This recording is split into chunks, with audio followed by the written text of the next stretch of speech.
The unprecedented India messaging to China. A delegation of US lawmakers met the exiled Tibetan spiritual leader, the Dalai Lama, in Himachal Pradesh's Dharamshala, as we've extensively covered. A bipartisan bill passed this month by the US House of Representatives. That bill aims to push Beijing to hold talks with Tibetan leaders, stalled since the year 2010, to secure a negotiated agreement on Tibet and spur China to tackle Tibetan aspirations on historical, cultural, religious and linguistic identity. Among this delegation were the two authors of the act. That act is titled Promoting a Resolution to the Tibet-China Dispute Act, or the Resolve Tibet Act, along with Nancy Pelosi, the former Speaker of the US House of Representatives. This unprecedented meeting, facilitated by India, has angered Beijing, which urged the United States to recognize the anti-China and separatist nature of the Dalai clique and warned against wrong messaging. But in allowing this meeting, was India also sending a message to China? Here are the details.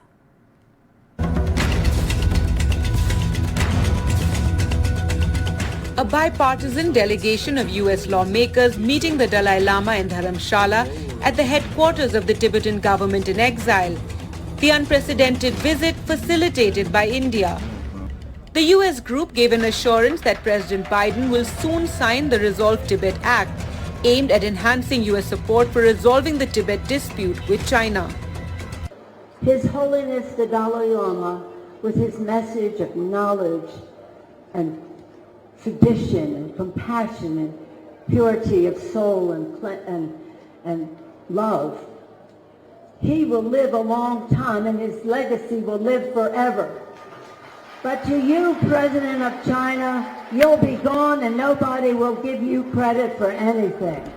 The delegation also said they would not let China decide on the Dalai Lama's successor. And I tell our Chinese friends this message is for you because you're waiting for this Dalai Lama to die. They are not bothered about the living 14th Dalai Lama, but they are more concerned about the yet to come 15th Dalai Lama to use the reincarnation as a political tool. But allowing the visit by the US group on Indian soil, a not so subtle message to China. The Modi government making it clear to the Chinese that non-resolution of the boundary crisis can result into many thorny issues coming to the fore. The Chinese embassy in India already had a sharp reaction. They posted, "We urge the US side to fully recognize the anti-China separatist nature of the Dalai group, honor the commitments the US has made to China, stop sending the wrong signal to the world." The Dalai Lama, who will be visiting the US soon for medical treatment, had a message of peace. We should take care of this world. World, irrespective of what religion, what tradition. In recent months, there have been attempts to normalize strained ties with China, but this visit could lead to a backlash. Gargi Rawat for NDTV. Well, to decipher what's happening between the lines, we have with us Gauri Dwivedi at the moment with a live update. Also joining us on the broadcast, political affairs commentator Ainar Tanjan. Let's go ahead, go right across to Gauri first. Gauri, as we had discussed, this visit and interaction has riled China at a time when Beijing and Washington are struggling to improve ties.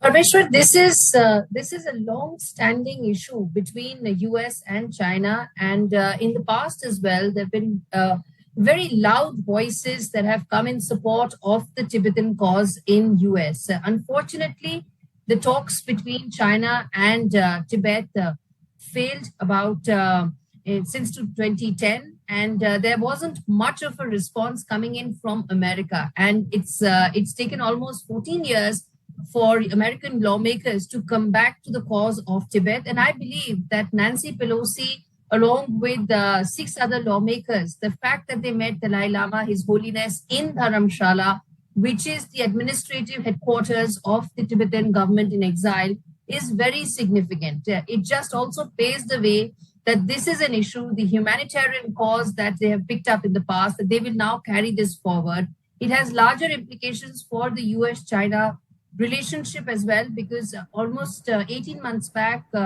Nancy Pelosi picked up the cause of Taiwan. She was there in Taipei, and now she's following that up with a meeting in Dharamshala with His Holiness. This is more significant because while the Taiwan issue is being picked up by a lot of countries, the issue related to the Tibetan cause hasn't been picked up so much by other countries. And the fact that Nancy Pelosi has gone there along with 6 other lawmakers indicates that this is now a major issue that will be picked up, hopefully, by democratic world. Well, Gauri, thank you so much for contextualizing the current updates for us. Let's also go across to Ainar Tanjan, who's with us live from Beijing at the moment. A spokesperson for the Chinese Foreign Ministry has urged Washington, sir, not to support the Tibetan independence and said the White House must not sign the bill into law or China will take resolute measures. Without elaborating on what they may be? Well, this is very typical. China is trying to signal its displeasure. Exactly what they'll do, no one knows. There's the sanctions going back and forth between the U.S. and China are already fairly extreme. But this seems like it was deliberately aimed at enraging China. This is something like Taiwan, very close to their heart. Remember, the Dalai Lama left after a failed coup attempt to invoke some sort of independent Tibet. Tibet at the time, average life expectancy was 42 years old.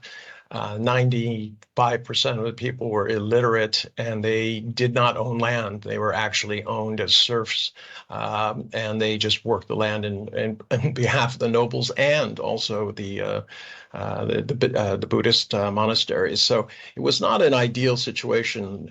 It's kind of strange in terms of the timing. As pointed out by my colleague, after 14 years, all of a sudden this is an issue.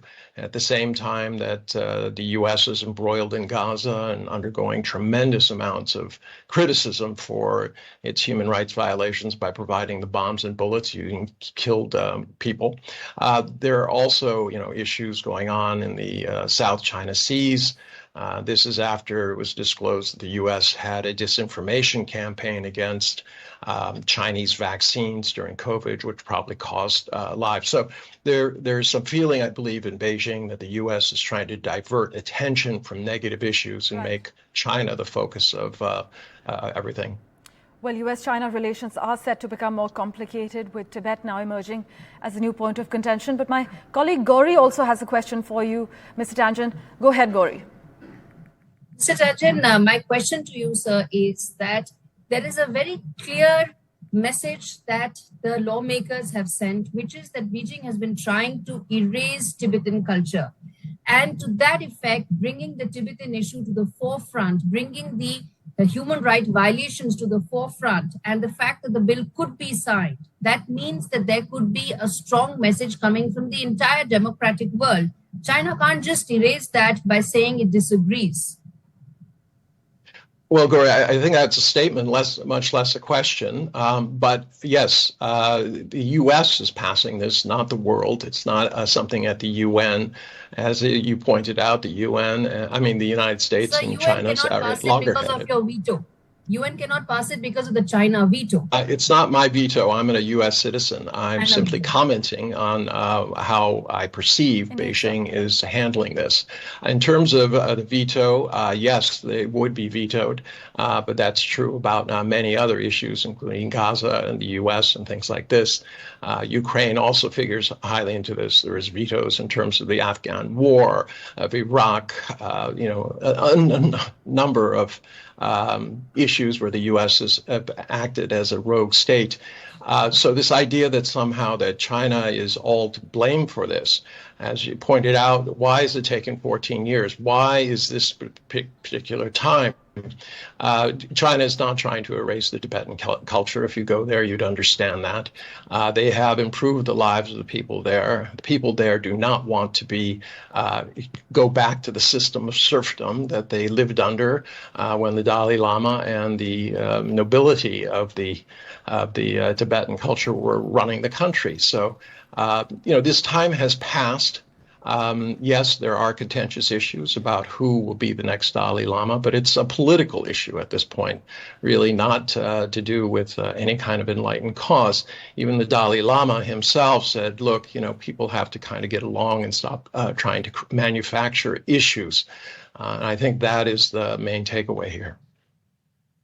Mr. Tangent, the fact is that you said manufacture issues. There is no such thing that His Holiness has ever said. He's in fact stayed away from political administration of Tibet since 2011. The only thing he said is that try and find a middle path. Tibet is not even looking at independence. It is looking at autonomously managing the region. Even that is now something that is unacceptable to China. The question is, will China come back to the negotiating table after this bill is signed? Okay, so you have experience with this yourself in terms of Himachal Pradesh. These are, and Kashmir, these are issues that are internal to countries.